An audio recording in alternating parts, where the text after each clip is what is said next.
nation is nothing without an army. Do you remember, Ramon, when we did that video where Lesotho said they want some of South Africa back? And we said they could probably invade South Africa with like 3 sheep and a rocket launcher. And everybody laughed about us. So many people actually came on and even tried to fact check us. In fact, our army's a joke. It very much is a joke, and it's a joke, and it's also very poor. So there's a budget cut of 3 billion rand to SANDF. So the allocation for the army is only about 50 billion rand for the year. But unfortunately, that's not enough money because all of that money is being spent on cadres and no money is being spent on equipment and bringing people into the army itself. And of course, the repercussions of that, well, they're noticeable everywhere. But Ramon, that can't be true because an army is only useful if you actually fight a foreign war. And we're not at war with anybody. Right? Wrong! An army is not just for fighting wars. Armies are there for a variety of uses.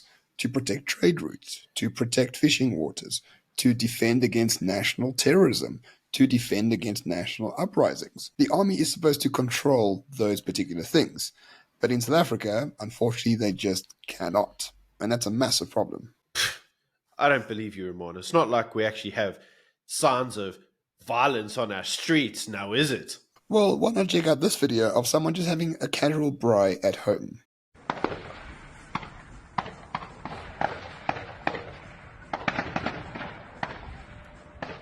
Hey, ziyakhanya.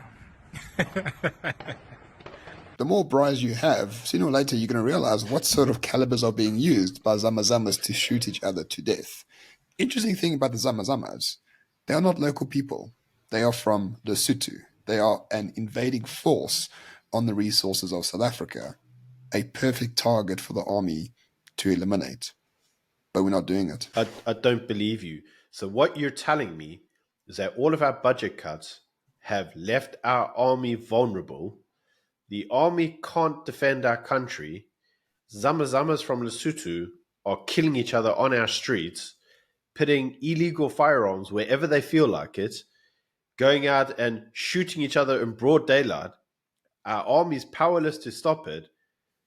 And some Karen or Kevin in the Western Cape, who's part of the DA, tells us that when we suggested Lesotho possibly could invade South Africa and win, we were told that we were wrong. Well, Lesotho has already invaded. There are tens of thousands of Zama Zamas taking South African gold and exporting it overseas. I mean, this is literally an invading army taking the resources of the country, and we are powerless to stop them because of the ANC's cater deployment and the fact that we're running out of money thanks to the ANC's financial economic policies. So we are left in once again. Sarcasm aside, like, this is actually a real problem. We know that a lot of the army resources and budgets get spent on stupid stuff like, COVID vaccines from Cuba that do nothing, and then we leave the fridge open and they get spoiled. A lot of the military weapon tends to disappear because, the guard fell asleep on site. People walked into the military base and stole all their weaponry. And look, if you have some bullets and they're spare, like just lying around the barracks, you could always sell them to the Russians, I suppose. It's a problem because you need your armed forces to secure your borders from foreign invaders. Those invaders don't necessarily need to be a government. They can just be the free movement of capital between people. This could be a terrorist force in the top of Mozambique that decides to walk down here. The whole point is that we do need these people to secure our infrastructure. And at the end of the day, our infrastructure is crumbling. And when the infrastructure crumbles, it's like it leaves a vacuum. That vacuum has to be filled. Somebody's going to fill it. Well, I mean, think about it this way, right? How much smuggling is happening into South Africa? You can already imagine it. Nigerian mafia is bringing in tons and tons and tons of drugs from Mozambique, for example, the amount of sex trafficking happening in South Africa as well.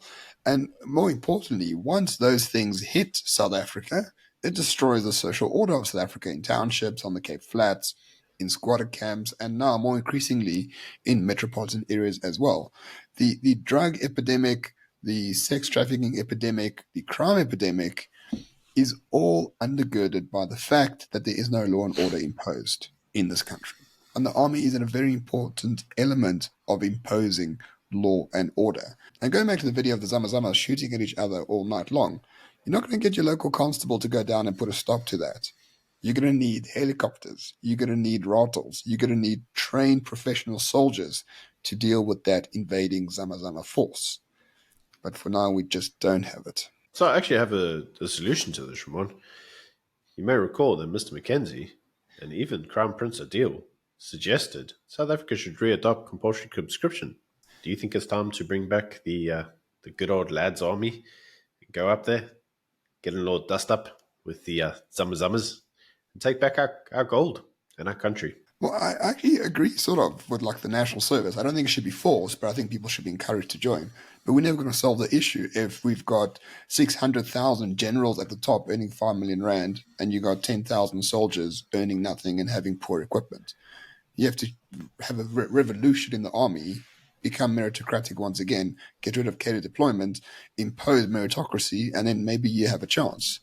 But until that happens, all of this is just a pipe dream. What I can say is, you can sit there and play Guess the Caliber during the bra game. I mean, it sounds like a new game that invented just in South Africa for South Africans. Sounds exciting. See you at the bra.